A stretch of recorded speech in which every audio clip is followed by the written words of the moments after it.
Woldaa Aksiyoonaa sabboonaa konistiraakshiin Riil isteetii.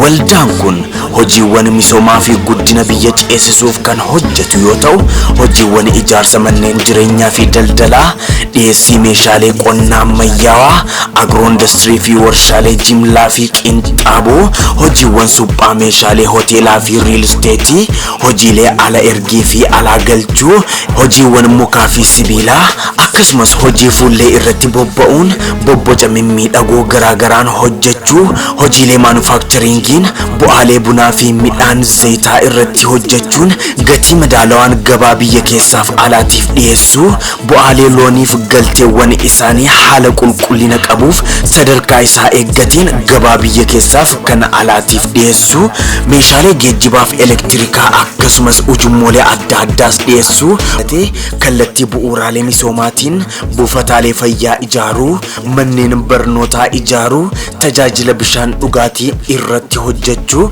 akkasumas daandiilee adda addaa ni hojjanna. Sabboonaa aayin konistiraakshiin Riil isteetii. Teessoon keenya Finfinnee Boolee Imbaasii Jaappaan fuuldura, lakkoofsi bilbilaa Duwwaa 917 119212 yookaan Duwwaa 911 149470.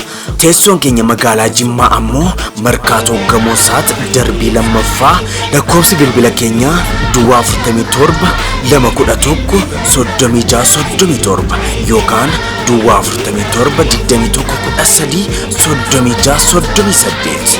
Eid Mubarak.